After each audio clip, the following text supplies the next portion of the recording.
Aris Pratiwi Purba dengan NIM 210756160 dari Prodi Pendidikan Kesejahteraan Keluarga Konsentrasi Tata Boga. Di sini saya ingin mereview jurnal yang bertema pemanfaatan mikroorganisme pada pembuatan makanan.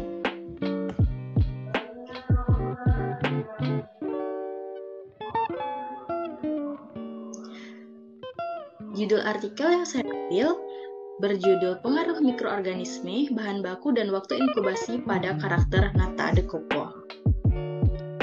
Nah, di sini nata merupakan salah satu produk makanan organik yang memiliki kandungan serat tinggi melalui fermentasi air kelapa oleh bakteri Acetobacter psilynum.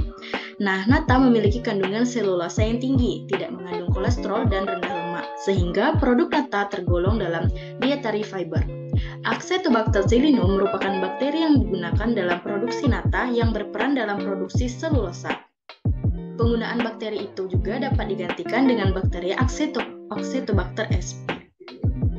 Selanjutnya, produksi nata dapat dipengaruhi oleh suhu fermentasi, tingkat keasaman medium, sumber karbon, sumber nitrogen, lama fermentasi, serta konsentrasi starter.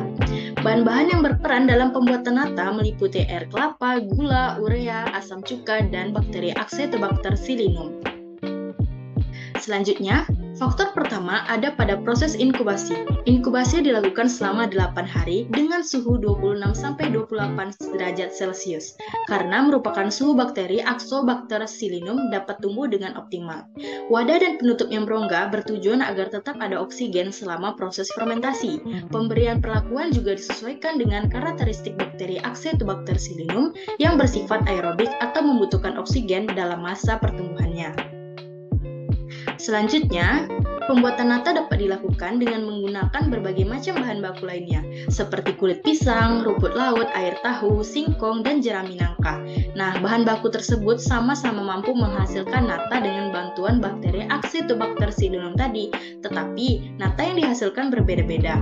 Nah, karbohidrat merupakan kandungan pada bahan baku yang mempengaruhi hasil nata selama proses fermentasi, karena karbohidrat digunakan sebagai sumber energi Acetobacter psilynum dalam memproduksi selulosa. Selanjutnya, kadar serat dipengaruhi oleh kandungan nitrogen dalam medium. Semakin tinggi kadar nitrogen, maka semakin tinggi pula kadar serat nata yang akan terbentuk. Nitrogen digunakan oleh Acetobacter psilynum untuk pembentukan sel-sel baru. Semakin banyak sel yang terbentuk memungkinkan pembentukan serat nata yang lebih banyak juga. Selanjutnya, lamanya waktu inkubasi akan berpengaruh terhadap pembentukan selulosa yang akan semakin tebal dan kokoh.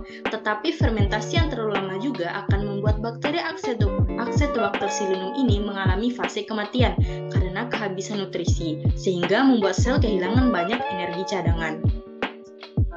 Nah, kesimpulan dari review jurnal ini ialah bahwa nata de coco merupakan salah satu produk fermentasi yang memanfaatkan bakteri Acetobacter psilynum untuk merubah gula dalam air kelapa menjadi selulosa pembentuk nata.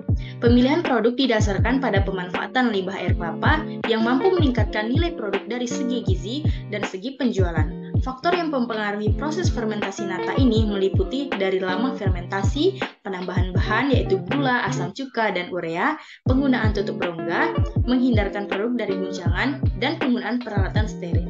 Penggunaan mikroorganisme yang berbeda juga mempengaruhi hasil fermentasi secara sensoris, fisikawi, dan kimiawi.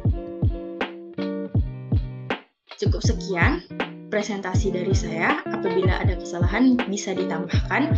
Saya akhiri dengan wassalamualaikum warahmatullahi wabarakatuh. Dan terima kasih.